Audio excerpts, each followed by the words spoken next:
E vos revestistes do novo homem, que se refaz para o pleno conhecimento, segundo a imagem daquele que o criou, no qual não pode haver grego nem judeu, circuncisão nem incircuncisão, bárbaro, cita, escravo, livre, porém Cristo é tudo em todos. Versículo 12. Revesti-vos, pois, como eleitos de Deus, santos e amados, de ternos afetos de misericórdia, de bondade, de humildade, de mansidão, de longanimidade. Suportai-vos uns aos outros, perdoai-vos mutuamente, caso alguém tenha motivo de queixa contra outra pessoa, assim como o Senhor vos perdoou, assim também perdoai vós. Acima de tudo, porém, esteja o amor, que é o vínculo da perfeição. Seja a paz de Cristo o árbitro em vosso coração, a qual também foste chamados em um só corpo, e sede agradecidos. Habite ricamente em vós a palavra de Cristo, instruí-vos e aconselhai-vos mutuamente em toda a sabedoria, louvando a Deus com salmos e hinos e cânticos espirituais, com gratidão em vosso coração. Versículo 17. E tudo o que fizerdes, seja em palavra, seja em ação, fazei-o em nome do Senhor Jesus, dando por ele graças a Deus Pai. Vamos orar mais uma vez?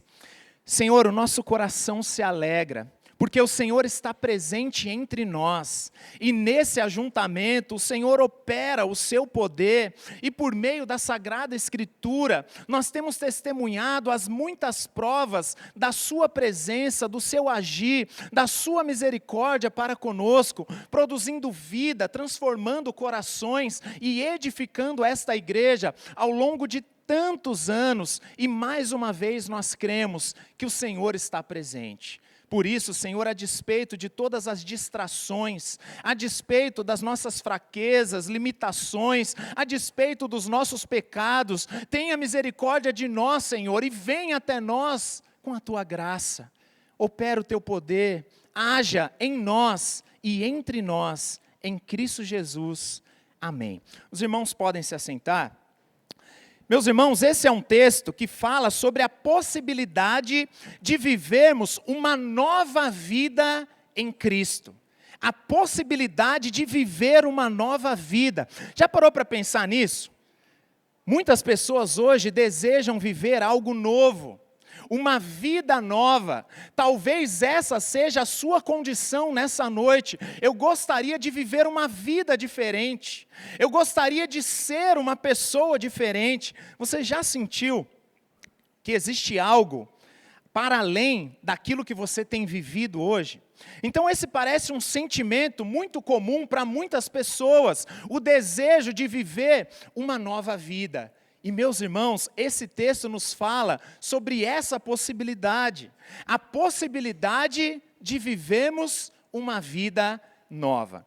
E é interessante que ao meditar nesse texto, eu me lembrei de que alguns anos atrás, eu estava executando uma tarefa na empresa que exigia o auxílio de um equipamento que nós conhecemos como ponte rolante. Talvez alguns de vocês aqui conheçam. A ponte rolante, também conhecida como grua, em muitos lugares, é uma espécie de guincho. É um guincho, um equipamento muito grande que é utilizado para o içamento de peças muito pesadas, para levantar peças pesadas que você não teria condições de levantar com as mãos, aí você conta com a ajuda desse equipamento. Então, basicamente, ela é um equipamento que corre entre trilhos. Imagina que você tem um galpão bem grande, bem alto, e nas laterais desse galpão tem um trilho, tem uma viga muito grande, em cima dessa viga um trilho, e a ponte rolante corre sobre esses trilhos. E ela tem uma caixa de ganchos, que é algo muito parecido com os elevadores, o sistema dos elevadores, como nós conhecemos, que você tem ali as polias e os cabos de aço que fazem subir e descer. Então, basicamente é isso. E eu me lembro que num belo dia, eu estava ali na empresa, operando a ponte rolante, pelo controle remoto, e de repente eu percebo algo caindo do meu lado, e aquilo me chamou a atenção. E eu fui olhar para ver do que se tratava, algo que caiu ali dos cabos da caixa de gancho, e quando eu me aproximo, eu percebo que era um passarinho, uma andorinha. E essa andorinha, ela estava presa nos ganchos ali, no cabo de aço, dessas caixas de gancho, e a graxa que nós utilizávamos nesses cabos de aço, era uma graxa especial, que tinha uma propriedade colante, que garantia ali a fixação da graxa nesse cabo de aço. Para algumas pessoas isso é muito comum, para outras eu estou falando em grego aqui. Mas o ponto é que aquela andorinha, ela tinha pousado naquele cabo de aço. E ela não sabia, não fazia ideia de que existia ali essa graxa, uma graxa colante. E à medida que ela pousou naquele cabo, ela não conseguia mais sair. Então ela estava presa, mas com o movimento da ponte, ela se soltou e caiu do meu lado. E quando eu me aproximei, eu percebi que ela ainda estava viva. Estava muito fraquinha, mas ainda estava viva. Ela tentou talvez lutar ali para conseguir voar, mas ela estava coberta de graxa. Ela não conseguia se movimentar. E seria, obviamente, só questão de tempo, e ela morreria ali naquela condição. E eu vi aquilo e falei, nossa, não vou fazer nada, né? Então, vendo isso, eu me lembro de que eu peguei um pano limpo, eu falei, vou tentar alguma coisa rápida aqui para ver se eu consigo salvar a vida desse passarinho, né, dessa andorinha. Então, peguei um pano limpo e tentei limpar ali aquela graxa, mas ela tinha uma propriedade colante. E ainda que eu tivesse tirado o excesso da graxa, ela ainda estava ali, imobilizada, né? Então estava lá, travada, mas estava viva. E eu lembro que ela começou a gritar ali de desespero. E aquilo ali, eu falei, meu Deus, não posso deixar o passarinho nessa situação, tem que fazer alguma coisa. Aí eu tentei molhar o pano com água, mas a água não foi suficiente para tirar aquela graxa que estava colada nas peninhas dela. Por isso eu não tive outra opção, irmãos. Eu tive que molhar o pano com solvente, né? Então, encharquei o pano ali com solvente para remover aquela graxa. E, obviamente, o solvente é algo agressivo até para a nossa pele, mas não tinha outra opção. E eu me lembro de ir passando aquele pano com solvente e aquela andorinha gritava, desesperada, mas aquela era a única maneira de tentar fazer alguma coisa para salvá-la. Mas eu tirei ali o excesso, né, de graxa, depois peguei um pouco de água, limpei com água e eu continuei trabalhando, deixei ela num lugar onde batia sol. E depois de um tempo, né, ela conseguiu se recuperar e ela conseguiu voltar a voar novamente. Isso ficou muito marcado para mim. E talvez você se pergunte, tá, mas o que essa história tem a ver comigo? Ou pior ainda, né, o que isso tem a ver com o nosso texto? Então, eu gostaria de chamar a sua atenção justamente para o fato de que eu e você, todos nós, depois da queda de Adão, nós estamos sujos, irmãos. Nós estamos sujos pela graxa dos nossos pecados, e isso nos coloca numa condição de escravos do pecado. Não há nada que a gente faça. Nós estamos ali, imobilizados, sem reação. E a consequência disso, inevitável, é a morte. Nós não temos forças por nós mesmos, nós não temos condições de vencer o pecado, nós não temos condições por nós mesmos de vencermos o mundo, a carne, o diabo, não temos. E assim como aquela andorinha, eu e você, nós precisamos de purificação. Nós precisamos nos libertar da condição de escravidão dos nossos pecados. Nós precisamos mudar o destino de morte, para o qual naturalmente todo homem está seguindo a partir de Adão. Mas, assim como aquele passarinho, nós não podemos fazer isso por nós mesmos. Nós somos incapazes. Assim como aquela andorinha, naquela condição, nós precisamos que alguém nos purifique de todo o pecado, nós precisamos que alguém nos limpe do nosso pecado e nos liberte dessa escravidão. Mas existe uma diferença entre aquela andorinha e a condição do homem pecador, escravo do pecado. E sabe qual é a diferença? A diferença é que eu não mudei a natureza daquela andorinha. A diferença é que aquele passarinho, ele necessitava apenas de uma limpeza exterior, mas nós precisamos de algo a mais. Nós precisamos de uma purificação interior, uma purificação que é impossível de ser realizada apenas por ações externas, de boas obras, de religiosidade. Ou seja, não se passa um pano com solvente nos nossos pecados e está tudo bem. Muito mais do que uma limpeza externa, nós precisamos de transformação do coração. E para que isso aconteça, queridos, nós precisamos morrer e nascer de novo. Nós precisamos ser regenerados, gerar novamente. Nós precisamos de um novo nascimento. E a boa notícia é que a obra de Cristo torna isso possível, irmãos. É o que diz esse texto. O nosso Senhor, Jesus Cristo, Ele assume a nossa culpa, Ele morre em nosso lugar, para que nós possamos receber a sua justiça, e sendo justificados dos nossos pecados, nós somos resgatados da nossa condição de escravidão, nós somos adotados como filhos de Deus, e nós somos ressuscitados com Cristo para uma nova vida. E é justamente sobre isso que trata o contexto desse texto que nós lemos hoje. Esse texto que está diante de nós, ele nos fala sobre a possibilidade de sermos pessoas novas, de recebermos uma nova vida. Ele nos fala sobre a possibilidade de sermos pessoas totalmente transformadas. Por quê? Porque nós somos crucificados com Cristo e ressuscitamos com Ele para uma nova vida, uma pessoa nova, e não apenas novos comportamentos. E essa é uma questão fundamental da fé cristã, e você precisa entender isso nessa noite, porque, ao mesmo tempo, isso é muito mal compreendido por muitos em nossos dias, porque muitas pessoas imaginam que precisam apenas de uma limpeza exterior. Muitos até são amigáveis com a ideia de crer em Jesus, mas apenas para mudar o seu destino. Muitos são amigáveis com a ideia de crer em Jesus apenas para se livrar de uma condenação eterna ou como uma garantia para o céu. Ah, eu quero Jesus. Por quê? Porque eu não quero ir para o inferno.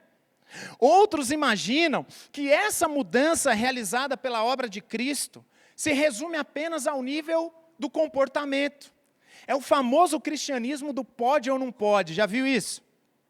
Para muitos, a vida cristã se resume naquilo que ela pode ou não fazer para garantir a sua salvação. Como se a mudança da vida cristã implicasse apenas em mudar alguns comportamentos, apenas em seguir um checklist religioso ou cumprir algumas regras religiosas. Mas, queridos, seguir a Cristo implica em morrer e renascer para uma nova vida. A vida que Cristo tem para nós não é simplesmente uma limpeza exterior com um pouco de solvente, mas é necessário morrer. É necessário ser crucificado com Cristo e ressuscitar com Ele para uma nova vida, um novo homem criado em Cristo Jesus, como nós vemos. Para viver para Cristo, nós precisamos morrer para nós mesmos. Nós precisamos morrer para os nossos pecados. Nós precisamos ser recriados, regenerados. Precisamos de uma nova criação. Para que esse novo homem seja criado, o velho homem precisa morrer e ser crucificado. E isso envolve uma transformação do coração. Isso envolve o homem por inteiro. Isso, consequentemente, implicará, sim, numa mudança de comportamento, de boas obras, mas esse novo homem, ele é recriado em Cristo Jesus para as boas obras, e não por causa das boas obras. Por isso, meus irmãos, esse é um texto que nos fala sobre a possibilidade de uma nova vida em Cristo. Uma nova vida que pode sim implicar um novo destino. Uma nova vida que pode sim implicar em novos hábitos, em novos comportamentos. Mas é uma nova vida que deve implicar em sermos novas pessoas, recriados, um novo coração e novas virtudes. E esse é o tema do nosso sermão de hoje. As virtudes da nova humanidade em Cristo. Vou repetir. As virtudes da nova humanidade em Cristo. Muitos hoje são amigáveis ao Evangelho, porque se familiarizam com a ideia de você criar os seus filhos na igreja, se familiarizam com a ideia de você conhecer pessoas novas. A igreja é um ambiente legal, mas não estão dispostas a morrer pelos seus pecados. Não estão dispostas a viver para a glória de Deus em Cristo Jesus. Meus irmãos, o Evangelho, ele nos coloca numa condição radical. O discipulado cristão envolve morrer para nós e viver para Cristo.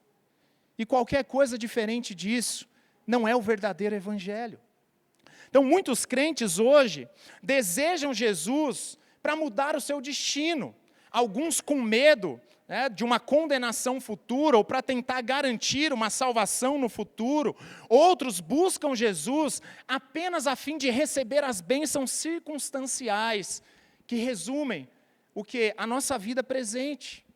Muitos são amigáveis à ideia de receber Jesus para, de alguma forma, receber as bênçãos materiais, como dinheiro, como saúde, como prosperidade, como sucesso nos negócios, sucesso na vida amorosa. Por que você segue Jesus? Porque Jesus pode me abençoar. E quando ele diz isso, ele está pensando em quê? Em dinheiro, em saúde, na sua vida amorosa, nos seus negócios. E outros até condenam esse tipo de atitude, ainda condenam, por exemplo, a teologia da prosperidade, mas não buscam Jesus, ainda que não seja para receber dinheiro e saúde, mas buscam Jesus ainda assim para receber um benefício circunstancial, como ter os filhos educados na igreja. Por que você busca Jesus? Porque é melhor ter meus filhos na igreja do que no mundo, pelo menos lá eles não falam palavrão, né? Porque o círculo social da igreja é legal, é um lugar mais seguro, né? Aqui é um lugar mais seguro, é um lugar mais tranquilo. Porque na igreja eu posso me relacionar com pessoas que têm valores melhores, que têm um caráter melhor, porque na igreja eu posso fazer bons amigos. São aquelas pessoas que, se você pergunta, por que você frequenta a igreja? Elas respondem, porque quando eu frequento a igreja, eu encontro ali um bom lugar para cuidar da minha família, educar os meus filhos, fazer amigos. Isso contribui para a minha imagem na sociedade. E, queridos, muitos estão na igreja há anos, mas continuam mantendo hábitos pecaminosos, como a mentira, a fofoca, a maledicência, a avareza, a glutonaria, a ira, a lascívia, todas essas coisas que tratam o nosso texto. Mas por quê? Porque vem na igreja apenas um bom lugar para você educar a sua família. Vive na igreja há anos, mas não há transformação do coração. A vida cristã, meus irmãos, não é simplesmente frequentar a igreja, mas ela é radical ao ponto de que se você não morrer e não nascer de novo, você não é um discípulo de Jesus. A vida cristã envolve ser uma nova pessoa, recriada em Cristo Jesus, nascer de novo. Implica em andar como Jesus e se revestir de Jesus a cada dia na totalidade do nosso ser. Uma nova vida, que implica sim um novo destino, que implica em novos hábitos, novos comportamentos, mas uma nova vida que também deve implicar em sermos pessoas recriadas, novas pessoas, com um novo coração, com novas virtudes. Meus irmãos, a nova vida em Cristo implica em novos comportamentos, um novo destino, mas envolve uma nova maneira de pensar, envolve novos desejos, vontades, escolhas, afeições, ou seja, nós não pertencemos mais a nós mesmos, nós pertencemos a Cristo. A nossa vida está escondida em Cristo. Então, o nosso texto de hoje, ele está dentro de um contexto maior, que vai do capítulo 3, versículo 1 até o 17. Vocês estão comigo? Então, você precisa ficar atento aí na sua Bíblia. O primeiro bloco, ele vai aí dos versículos de 1 a 4. Nos versículos de 1 a 4, aqui no capítulo 3, Paulo, ele resume a ideia central de toda a sua tratativa nos versículos seguintes. Então, quando você olha esses versículos de 1 a 4 aí do capítulo 3, eles funcionam como uma espécie de dobradiça. Ele resume o pensamento de Paulo na primeira parte mais teológica da carta, e ele orienta todo o restante que virá pela frente. Então, esses versículos de 1 a 4 do capítulo 3 é uma dobradiça, certo? Ele resume o argumento teológico de tudo que ele tratou lá atrás, e é o que vai orientar os versículos que vêm pela frente. E em todo o tempo, Paulo ele está falando sobre quem Cristo é e aquilo que Cristo fez por aqueles que creem nele. Então, se você vem lendo o capítulo 1 e 2 de Colossenses, então o tempo todo Paulo está dizendo, olha, Cristo nos libertou do império das trevas. Cristo nos deu a redenção dos nossos pecados. Cristo nos reconciliou. Cristo, ele cancelou o escrito de dívida que era contra nós, cravando na cruz. Ele vai dizer que nós fomos sepultados juntamente com Cristo no batismo e fomos ressuscitados mediante a fé no poder de Deus. Ou seja, todo esse argumento teológico da primeira parte da carta. Agora, é interessante que o tempo todo Paulo ele faz uma relação entre aquilo que Cristo fez por nós com aquilo que nós devemos fazer. Ele fala de uma nova posição, lembrando aqui, por exemplo, a teologia paulina na epístola de Paulo aos Efésios, por exemplo, mas ele fala também de um novo procedimento. A ideia é de que nós fomos reconciliados com Cristo para alguma coisa. Nós fomos reconciliados para que sejamos apresentados perante Ele, santos, inculpáveis e irrepreensíveis. Ou seja, você percebe aqui que ao receber uma nova vida em Cristo, você também recebe essa nova vida para alguma coisa. No capítulo 2, versículo 6, Paulo diz o seguinte, ora, como recebestes Jesus, Cristo Jesus, o Senhor, assim andai nele, certo? Uma nova vida que implica num novo procedimento. Aí nesse primeiro bloco aqui, versículos de 1 a 4, Paulo ele vai usar dois imperativos aí. Primeiro, buscai, versículo 1, ele vai dizer, buscai as coisas, vocês estão comigo? As coisas do alto. Pensai nas coisas do alto. Versículo 2, buscai e pensai. E a partir disso, ele faz um claro contraste. Qual é o contraste de Paulo aí? É o contraste entre coisas do alto e coisas da terra. Coisas do alto e coisas da terra. Assim como ele contrasta a morte e a nova vida mediante a ressurreição, ele contrasta aqui as coisas da terra com as coisas do alto. E por coisas do alto, nós entendemos o quê? As coisas do céu onde Cristo habita, é o que ele diz aí. Então a nossa vida está escondida com Cristo e será manifestada com Cristo. Percebe o que Paulo está fazendo aí? Então os versículos de 1 a 4 funcionam como uma dobradiça entre a primeira e a segunda parte da epístola, a parte mais teológica e a parte mais prática. E nesse primeiro bloco ele está fazendo um contraste. Qual é o contraste? Misericórdia, vocês estão comigo? Coisas do alto e coisas da terra. Aí olha só que interessante, isso vai determinar os versículos seguintes. As coisas da terra são as coisas que ele diz que nós temos que fazer morrer. Despojar. E a imagem que ele utiliza, que é a ilustração, é como se você estivesse tirando uma roupa. Então você tem que se despojar das coisas da terra. Versículos de 5 a 9 é o que ele vai falar. Olha lá, capítulo 3, de 5 a 9. Olha, fazei morrer a vossa natureza terrena. Aí ele dá uma lista aí, ó. Prostituição, impureza, paixão lasciva. Está vendo tudo isso aí? São as coisas da terra que você deve despojar. E as coisas do alto é o que ele vai dizer a partir do versículo 10, que é o texto de hoje, o texto que nós lemos, certo? E vos revestistes do novo homem, ou seja, vocês tiraram a roupa, vos despojaram das coisas da terra, agora o que você deve fazer? Colocar a roupa das coisas do alto. Então, o nosso texto fala justamente sobre essas coisas do alto, das quais nós devemos nos revestir como as virtudes dessa nova humanidade em Cristo, certo? Então, as virtudes da nova humanidade em Cristo. E um primeiro ponto que nós observamos aqui, nesse texto, é o de que somente aqueles que estão em Cristo podem receber uma nova natureza. Vou repetir.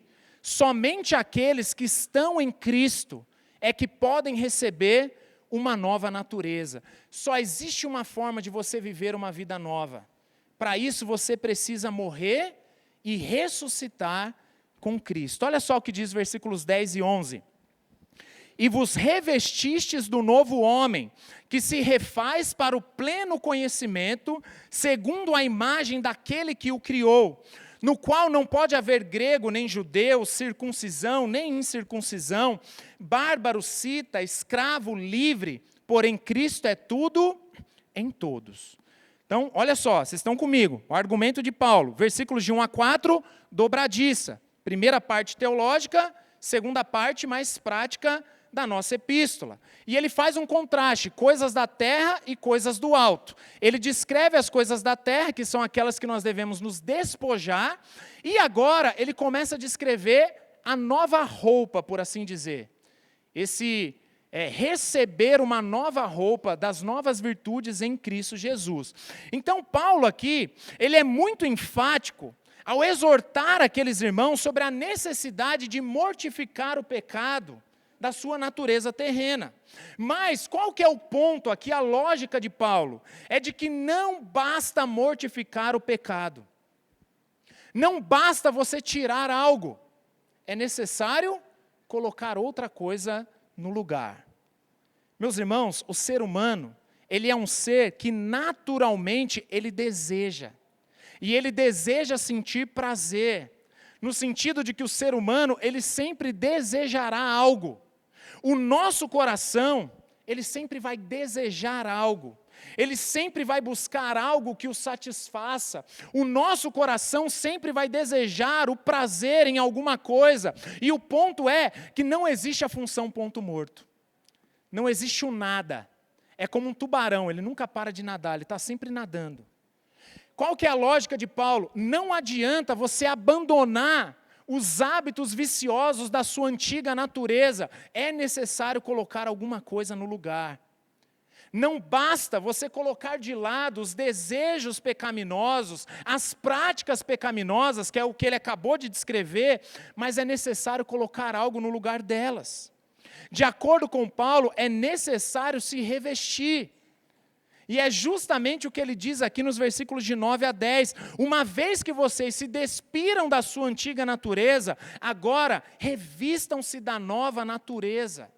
E no original fica claro aqui um paralelo de Paulo. Ele diz, tendo ido para fora do velho homem, agora tendo ido para dentro do novo homem. Não existe a função neutra.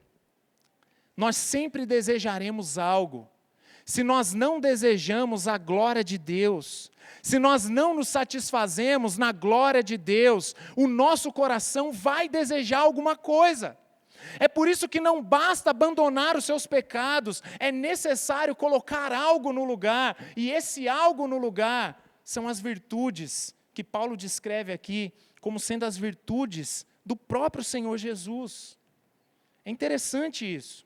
Nós observamos que Paulo ele usa a mesma palavra, ele muda apenas o prefixo. Então, a ideia de tendo ido para fora, tendo ido para dentro. Ir para fora do velho homem e vir para dentro do novo homem. Esse novo homem que está em Cristo Jesus, no qual não há mais distinção. Então, em outras palavras, Paulo está dizendo que nós recebemos uma espécie de nova nacionalidade como cidadãos dos céus. E da mesma forma, o nosso coração precisa estar lá. O nosso coração precisa estar nas coisas do alto, ocultas em Cristo Jesus. Nós pertencemos a Ele, e agora nós somos definidos a partir dEle. Em outras palavras, é como se Paulo estivesse dizendo, nós não pertencemos mais a nós mesmos. Nós não vivemos mais para nós mesmos. A nossa vida está oculta em Cristo Jesus, e isso significa novos desejos, novas afeições, novo comportamento.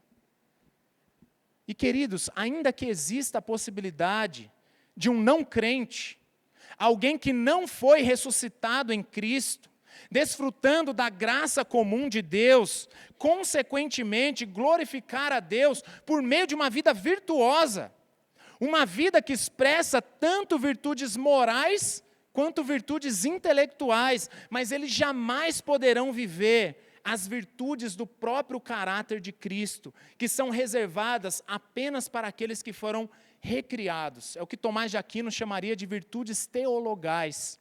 Então, muitas pessoas conseguem viver muitas virtudes intelectuais, morais, mas o ponto é, apenas aqueles que estão em Cristo Jesus podem viver como Jesus.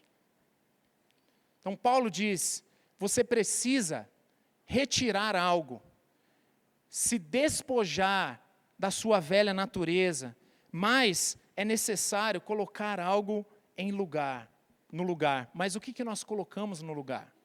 Essa é a questão. Quais são as virtudes que devem determinar as nossas relações e a nossa maneira de andar?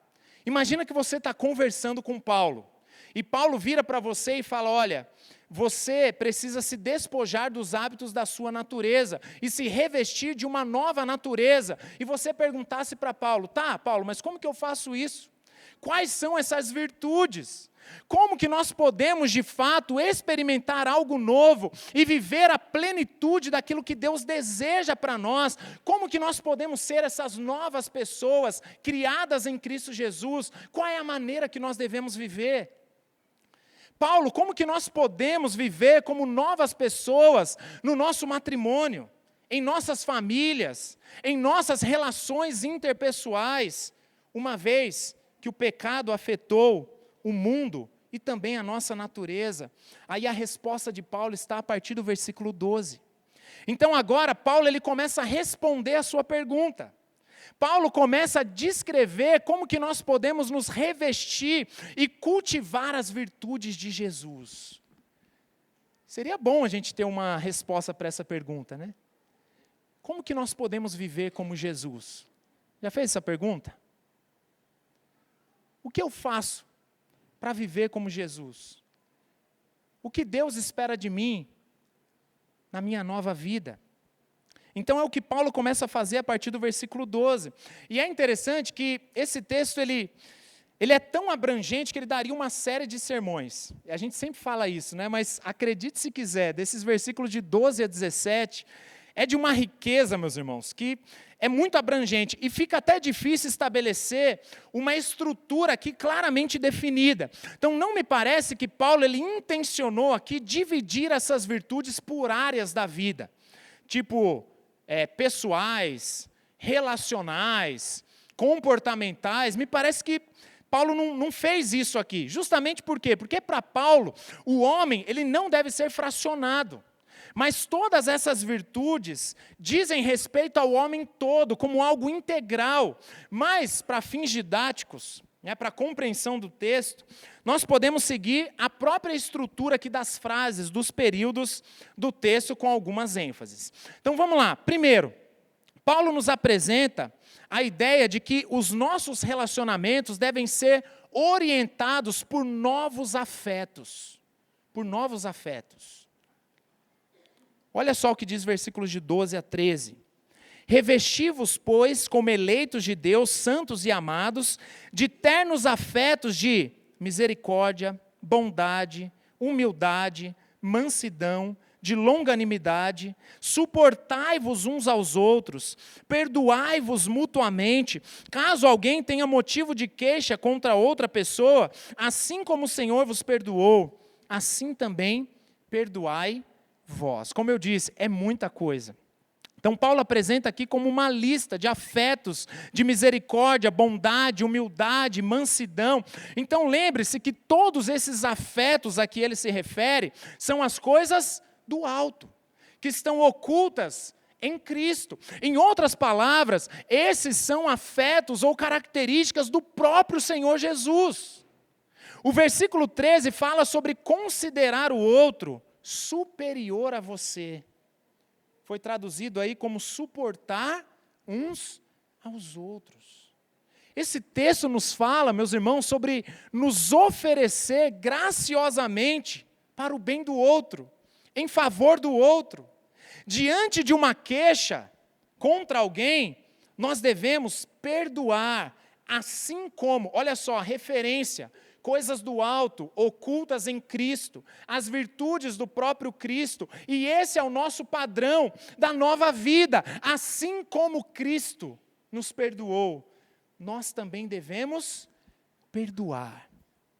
Ou seja, o modelo é o próprio Senhor Jesus, o fundamento para a nossa nova vida, que está oculta em Cristo, as coisas do alto, é o próprio Senhor Jesus. Paulo diz, assim como o Senhor vos perdoou, assim também perdoai vós.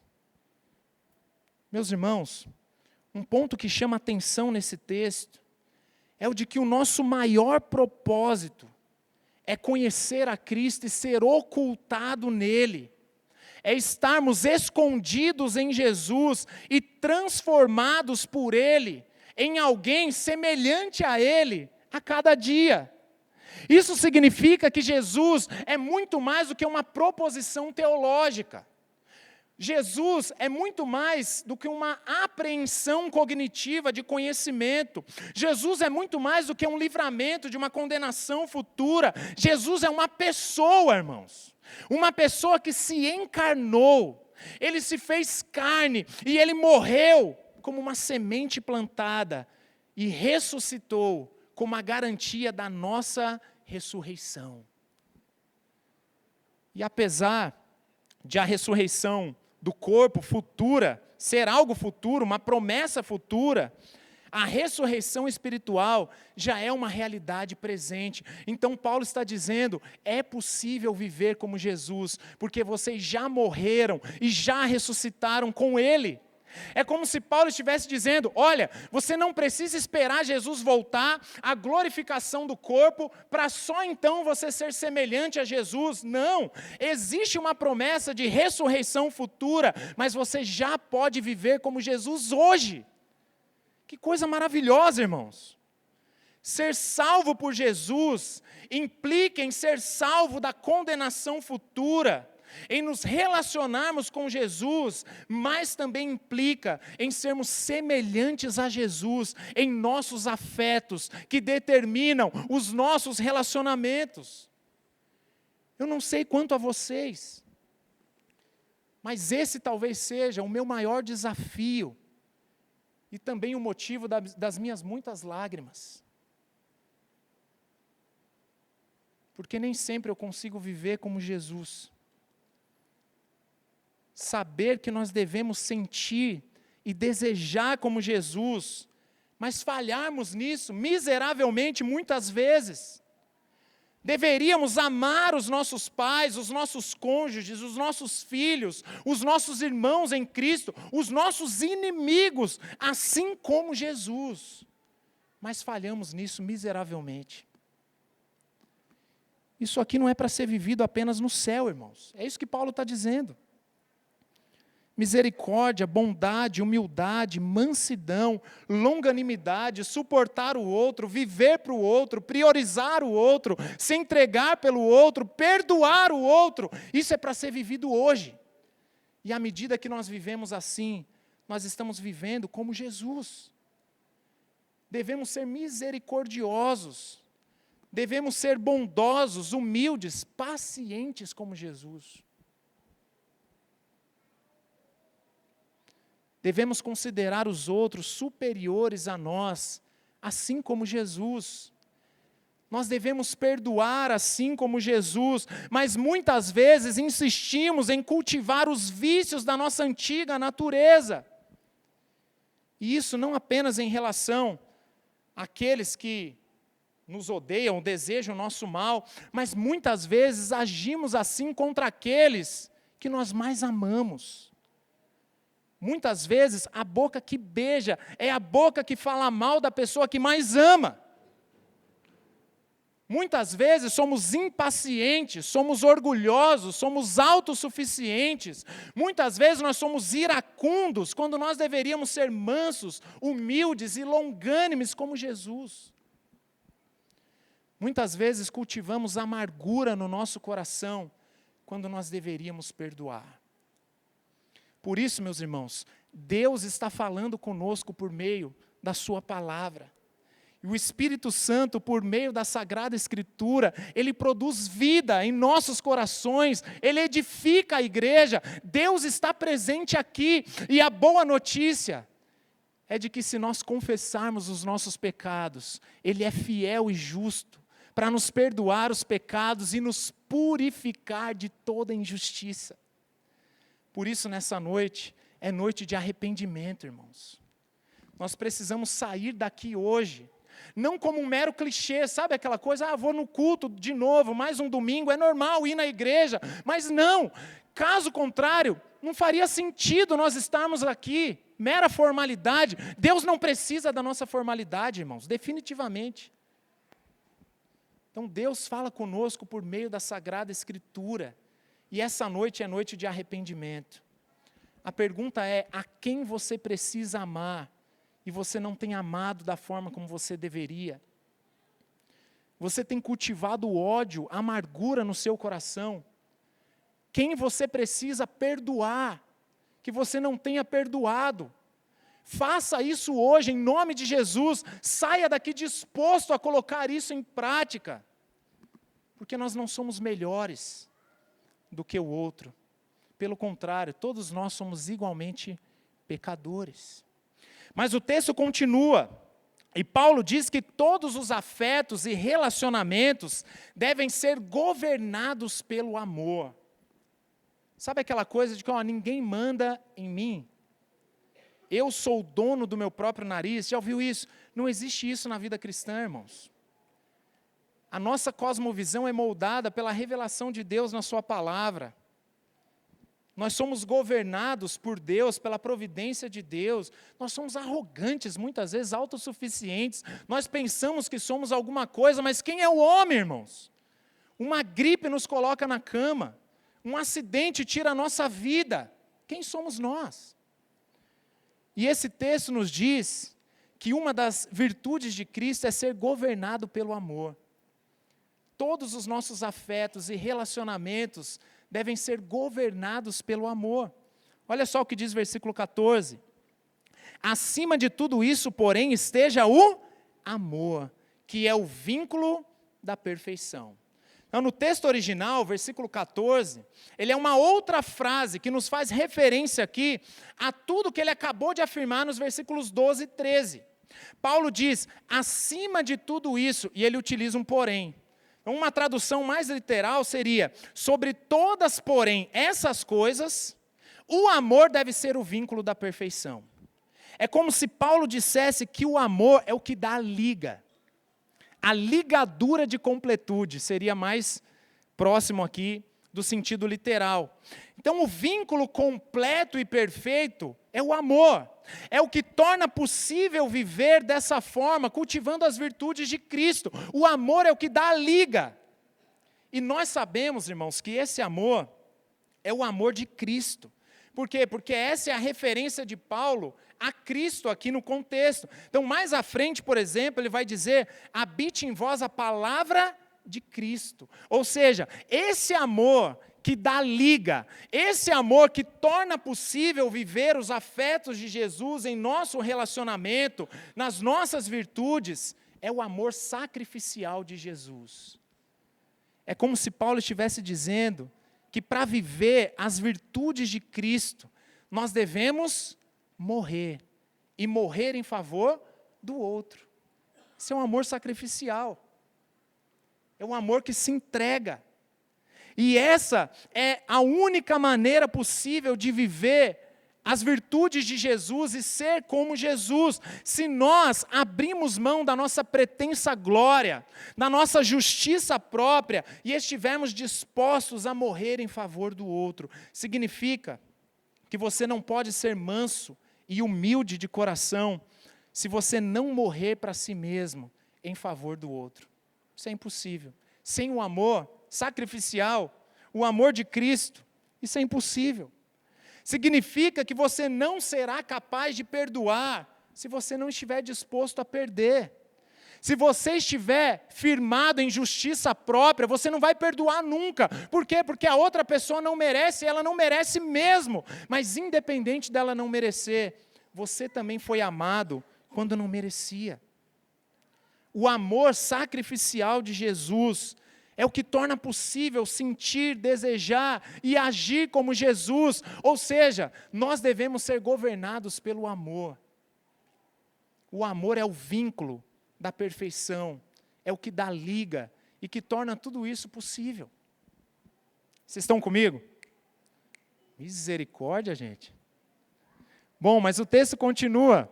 E Paulo diz que a paz de Cristo deve governar os nossos pensamentos e relacionamentos. Então vamos lá, afetos semelhantes ao de Jesus, aplicado aos relacionamentos, governados pelo amor, mas existe uma outra coisa que deve nos governar. Além do amor, o que deve governar? A paz de Cristo deve governar os nossos pensamentos e relacionamentos. Olha só o que diz o versículo 15. Seja a paz de Cristo o árbitro em vosso coração, a qual também foste chamados em um só corpo, e sede agradecidos. Em outros textos ele fala, seja o árbitro entre vós. Então pense o seguinte, toda a ideia de paz pressupõe a existência do quê? De conflito, de guerra. Então, na compreensão judaica, a compreensão judaica apresenta a Deus como um Deus transcendente, que guerreia as nossas guerras. Lembra Jeová Nissi? O Senhor é a nossa bandeira. E Ele é um Deus transcendente, que guerreia as nossas guerras, tanto lá em cima, quanto aqui embaixo, por assim dizer. Tanto espirituais, atemporais, quanto também circunstanciais. E nós temos que lembrar que a influência paulina é influência majoritariamente judaica. Então, o Deus que garante a paz, Ele garante a paz por quê? Porque Ele vence a guerra, tanto cósmica quanto circunstancial. E é o que ele fala aqui ao longo de toda a epístola aos Colossenses. Então, no contexto aqui da epístola, nós vemos que Jesus, Ele guarda o seu povo numa batalha cósmica contra o mal. Então, Cristo é a nossa paz por ter feito o quê? Por ter lutado e vencido a nossa guerra contra o mundo, a carne e o diabo. Jesus vence a guerra e paga a nossa dívida ao satisfazer a justiça de Deus, sofrendo a condenação em nosso lugar. Nós que anteriormente estávamos em guerra contra Deus, por causa do nosso pecado, agora nós fomos reconciliados com Ele por meio de Jesus Cristo. Paulo ele fala exaustivamente sobre esse tema aqui na epístola aos Colossenses. Então, o que significa isso? Significa que a paz, ela não é, em hipótese alguma, ausência de conflitos. A nossa condição como pecadores é a condição de inimigos de Deus. Então, ao longo da carta, Paulo vai dizer, Jesus, Ele lutou a nossa guerra para nos reconciliar com Deus. Ele venceu o mundo, a carne, o diabo. A vitória de Cristo na cruz é a garantia da nossa reconciliação com Deus. Nós que éramos inimigos, agora nós somos reconciliados. Ou seja, sempre existirão conflitos de relacionamento, uma vez que nós ainda temos natureza pecaminosa, mas a maneira de resolver esses conflitos deve ser o quê? A reconciliação. Lembra que eu falei no início? Toda proposição teológica tem um caráter mais prático. A primeira parte da epístola é o quê? É mais teológica. E Paulo está dizendo, olha, Jesus, Ele nos reconciliou com Deus. E agora, o que nós temos que fazer? A mesma coisa. Isso tem um efeito prático. A maneira como Cristo venceu a nossa guerra deve determinar a maneira como nós resolvemos os nossos conflitos, tanto pessoais quanto interpessoais. Interessante isso, né? Essa é a teologia paulina. O que Cristo fez por nós, nos dando paz, porque nos reconciliou com Deus, uma vez que nós éramos inimigos, a mesma coisa deve governar as nossas vidas. Os conflitos interpessoais, obviamente, continuarão existindo nos nossos relacionamentos.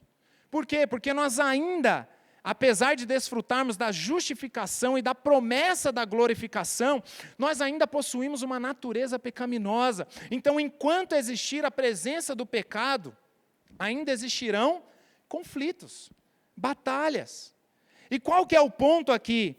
A mesma coisa que Cristo fez por nós, nos reconciliando com Deus, é o que deve nos governar e nos orientar nos nossos relacionamentos interpessoais. É por isso que ele diz que a paz precisa ser o árbitro.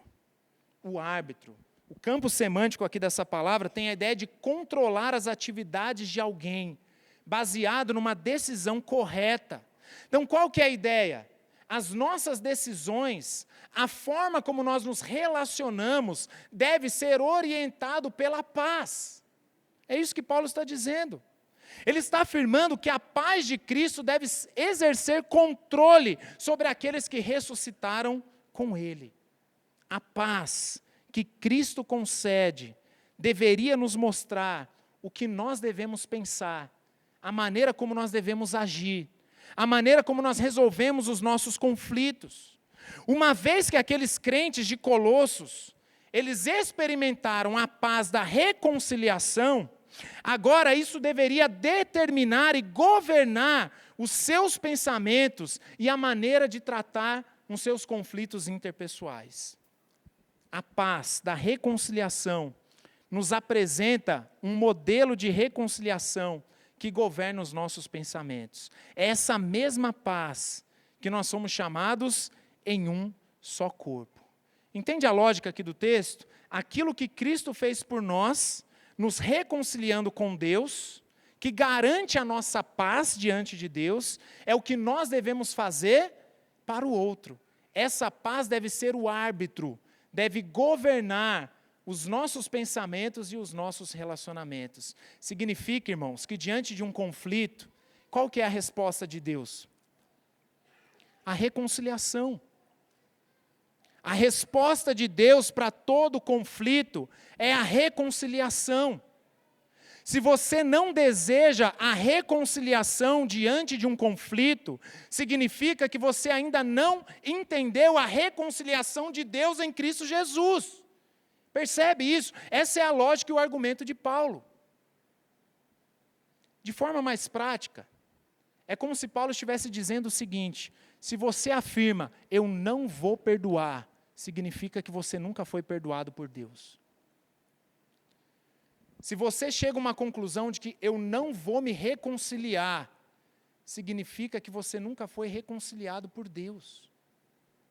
O que deve governar as nossas mentes e os nossos relacionamentos interpessoais é a paz. Aí você fala, é bonitinho ouvir isso, né? Olha que coisa linda, olha, a paz deve governar os nossos pensamentos e os nossos relacionamentos interpessoais. Falo, nossa, aí eu vou postar no Facebook, né? Mas sabe o que significa isso? A paz é a paz da reconciliação. É a paz de Colossenses aqui. Isso fica claro, a gente não tem tempo para isso, mas ao longo da epístola você observa que Paulo exaustivamente ele explica a reconciliação em Cristo Jesus. E toda a paz pressupõe um conflito. Como que nós alcançamos a paz? Porque Cristo venceu a guerra. E como que Ele venceu a guerra? Se entregando em nosso lugar para nos reconciliar com Deus. É a mesma coisa, irmãos. Se você mantém o seu coração obstinado em relação à reconciliação, significa que você ainda não entendeu a reconciliação de Deus em Cristo Jesus. Essa é uma virtude de Cristo. Perdoar, amar e nos reconciliar diante dos conflitos. Você está vivendo alguma relação conflituosa? talvez no seu próprio casamento, no seu relacionamento com seus filhos, com seus irmãos, com seus pais. A resposta de Deus para o conflito é a misericórdia, irmãos, a reconciliação. Então vamos lá, continua. Então Paulo diz o seguinte, que a palavra de Cristo deve governar os nossos pensamentos mutuamente, e isso em meio ao louvor e à adoração. Meus irmãos, isso aqui é algo maravilhoso. Olha só o que diz o versículo 16, habite ricamente em vós a palavra de Cristo. Instruí-vos e aconselhai-vos mutuamente em toda a sabedoria, e tudo isso como? Louvando a Deus com salmos e hinos e cânticos espirituais, com gratidão em vosso coração. Então, uma vez que nós observamos aqui uma expressão de Paulo que traz a ideia de governar, né, que a paz deve governar, da mesma forma, Paulo utiliza aqui uma outra palavrinha, traduzida para instruí-vos e aconselhai-vos. Não é isso que está aí na sua Bíblia? Uma tradução mais literal seria ensinando e colocando na mente. A palavra de Cristo deveria habitar ricamente neles. Eles deveriam colocar a palavra de Cristo na mente. Ensinar uns aos outros a palavra, com todo o conhecimento, com toda a sabedoria e fidelidade. Paulo está dizendo, aquele que possui a virtude de Cristo é governado pela palavra. Aí a gente fala isso, parece meio clichê, né? Todo pastor fala isso, a palavra de Deus, né? Aquele negócio. Mas, meus irmãos, cá entre nós, hoje nós damos ouvidos para tantas coisas. E parece que a voz da palavra está lá no fundinho. E muitos desprezam e desconsideram a palavra de Deus. Mas Paulo está dizendo, a virtude de Cristo significa ser governado pela palavra. Ser governado pelo amor, pela paz, da reconciliação, mas também pela palavra. É a palavra de Deus que deve governar as nossas vidas, irmãos. Não os nossos achismos, pressupostos, ou qualquer outra coisa, mas é a palavra. A palavra precisa habitar em nossos corações, transbordar em nossos corações. Nós devemos pensar a palavra, nós devemos agir de acordo com a palavra, e nós devemos cantar a palavra. A palavra de Deus. Eles deveriam valorizar essa palavra, amar a palavra, viver de acordo com a palavra, e tudo isso num ambiente de louvor, de adoração a Deus, com salmos, hinos e cânticos espirituais. Então é bastante interessante aqui a construção do texto. Uma tradução mais literal seria algo como cantando a graça em seus corações. Harite adontes. Cantando a graça. Então isso é algo tão poderoso, irmãos, mas ao mesmo tempo tão negligenciado por nós. Um ambiente de louvor, um ambiente de culto, isso tem um potencial de colocar os nossos corações no lugar certo, de nos conduzir a Deus em gratidão, mas muitas vezes nós desprezamos o culto. E quando nós consideramos o culto, nós deixamos o culto só lá para o domingo à noite. Mas muitas casas estão no verdadeiro pé de guerra. A palavra que fala em muitas casas não é a palavra de Deus. As vozes que se ouvem são as vozes de brigas, iras, discussões. Mas a virtude de Cristo é ter o nosso coração transbordando pela palavra, e tudo isso num ambiente de louvor, num ambiente propício para o amor, para as boas obras. Um ambiente de louvor é um ambiente perfeito para o perdão, para a reconciliação. Nós devemos erguer a nossa voz e louvar a Deus, e isso faz parte das virtudes de Cristo. Se você pensa no ministério de Jesus, Jesus cantava, irmãos. O tempo todo Jesus dava graças, ele louvava a Deus. Um ambiente de louvor é o ambiente onde a palavra brota.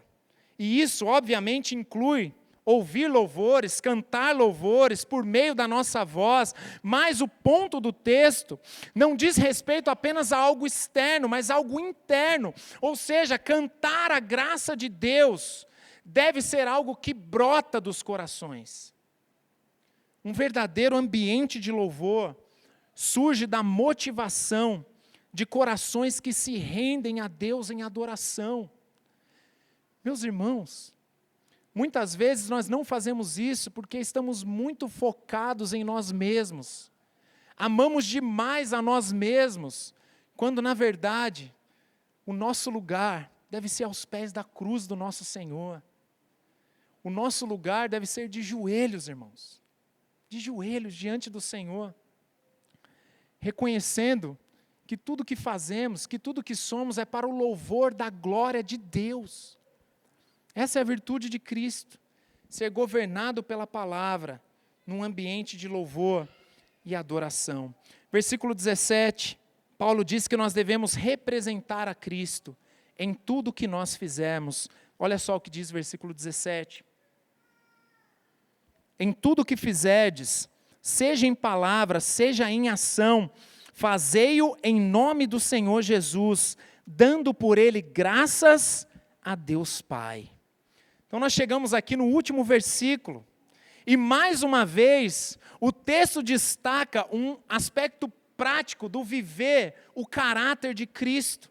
Só que agora, por meio de ações que enfatizam a totalidade das nossas palavras e ações. Então o texto ele destaca aqui todos os aspectos, inclusive os mais corriqueiros do dia a dia. A expressão que Paulo usa aí, seja em palavra, seja em ação. Então Paulo está usando aqui generalidades, é como se Paulo estivesse resumindo tudo aquilo que ele falou. Então, de todas as formas, em todo o tempo, através das pequenas e das grandes coisas, nós devemos agir como representantes do próprio Cristo, uma vez que nós estamos nele e ressuscitamos com ele. Em outras palavras, é como se Jesus assinasse embaixo, como se todas as nossas atitudes tivessem a credibilidade de serem chanceladas pelo próprio Jesus. As nossas atitudes levam o nome do próprio Cristo. Nós representamos a Cristo. Nós refletimos a Cristo através da nossa maneira de viver. A ideia do texto é da nossa representatividade de Cristo em todas as coisas, em todo o tempo, na nossa maneira de andar, nas nossas relações. Isso significa, irmãos, que nós temos um novo propósito de vida. Muitos vivem aqui sem propósito algum. Qual é a razão de nós vivemos nesse mundo? E esse texto responde: o maior objetivo da nossa existência é viver para a glória de Deus em Cristo Jesus.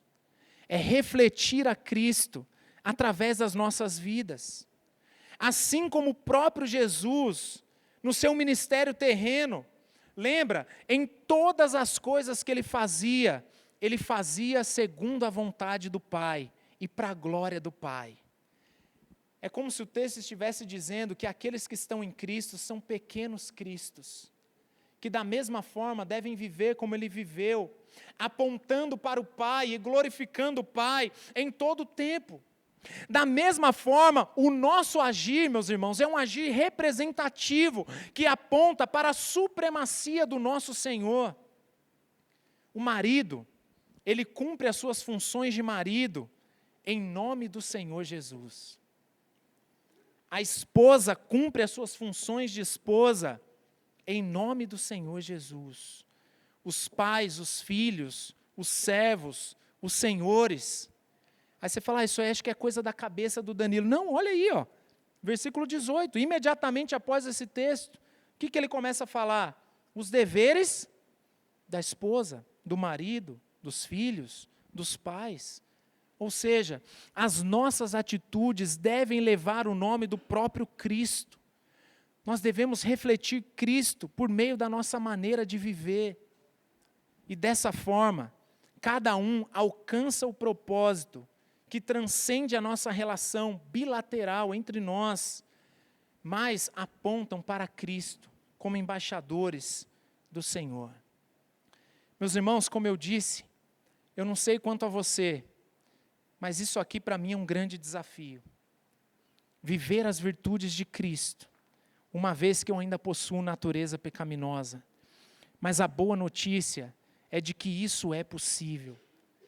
Você pode ser um marido como Jesus. Você pode ser uma esposa como Jesus. Você pode representar Cristo como filho, como pai, como servo, como Senhor, em todo o tempo, no trabalho, na escola, na igreja, na família. Nós podemos representar a Cristo. Eu gostaria de encerrar este culto e, antes da oração, convidá-lo a fazer uma autoanálise e dedicarmos um tempo para confessar os nossos pecados diante do Senhor.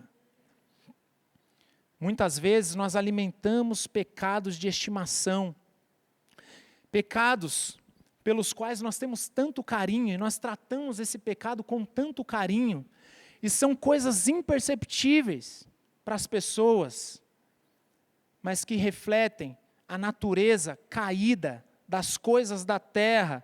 Lembra? Essas coisas são as coisas que nós devemos nos despojar. Então esse texto, ele naturalmente traz um desafio e uma exortação para todos nós.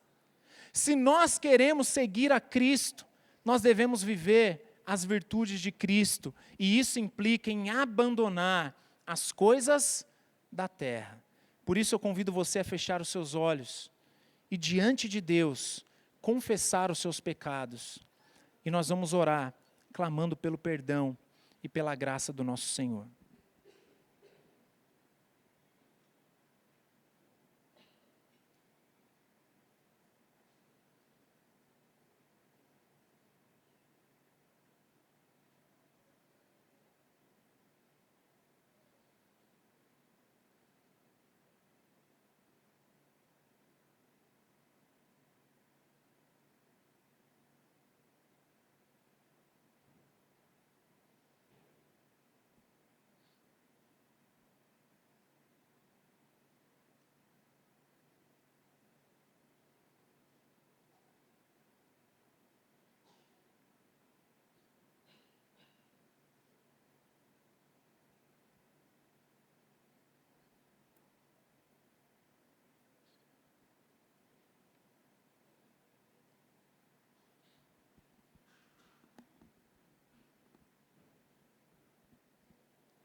Senhor Deus, nós queremos expressar a nossa gratidão ao Senhor, porque o Senhor nos amou quando éramos ainda pecadores, e na nossa condição de caídos, escravos dos nossos pecados, o Senhor entregou Jesus, o seu Filho, para morrer em nosso lugar, para satisfazer a sua justiça e nos reconciliar contigo por meio de Cristo Jesus. Mas, Senhor, nós ainda possuímos uma natureza pecaminosa, e muitas vezes o bem que nós queremos fazer, nós não fazemos, e o mal que nós não queremos, esse nós fazemos constantemente. Por isso, Senhor, tenha misericórdia de nós, perdoe, Senhor, os nossos pecados.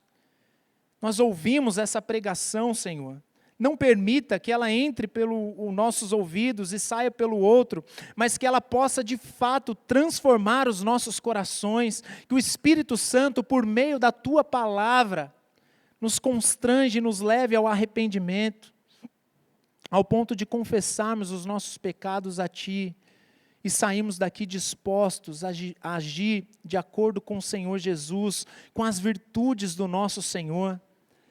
Quero colocar diante de Ti todos aqueles que precisam perdoar, que o Senhor os leve a isso, Senhor.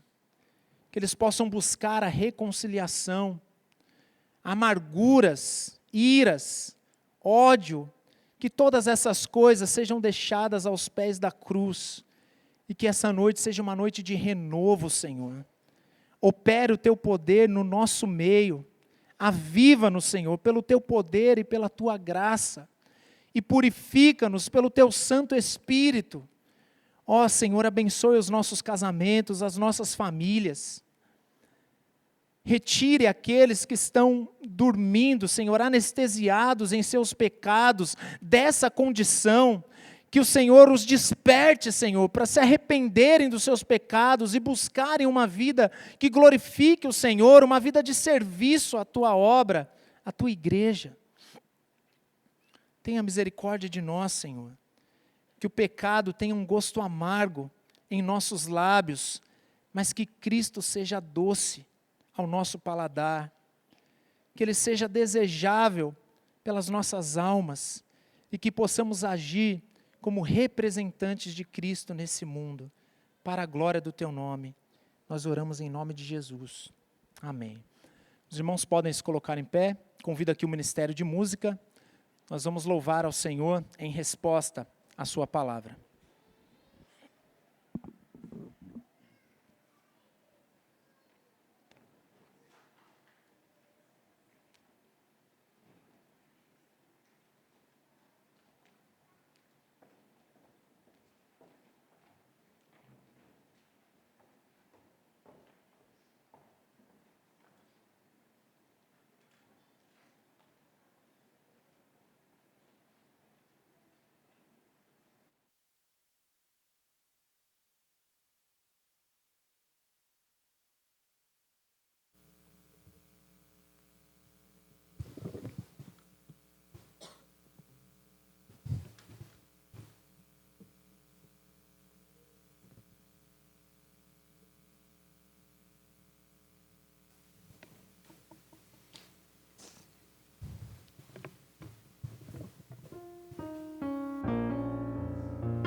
Sozinho eu estava, morto em pecados, quando o Senhor morreu por mim e tirou todo o pecado, me transformou, então renasci.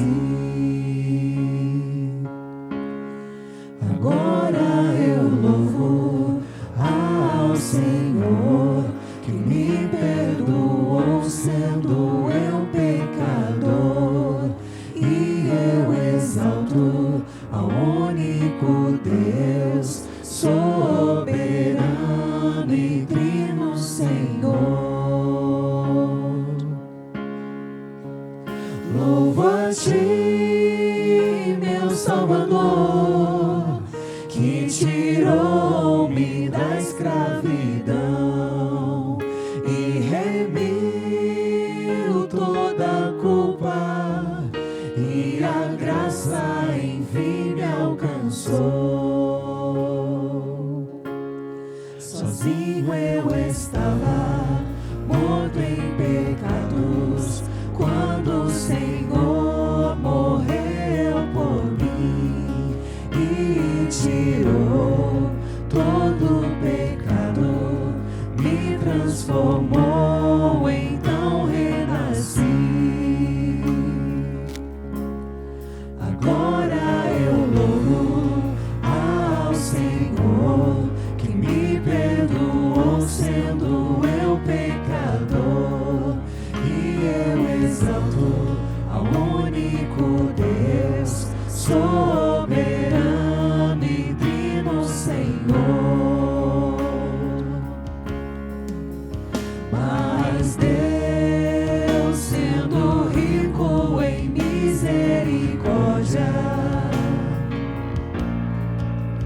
nos amou e nos deu nova vida em Cristo. Mas Deus, sendo rico em misericórdia, nos amou e nos deu nova vida em Cristo.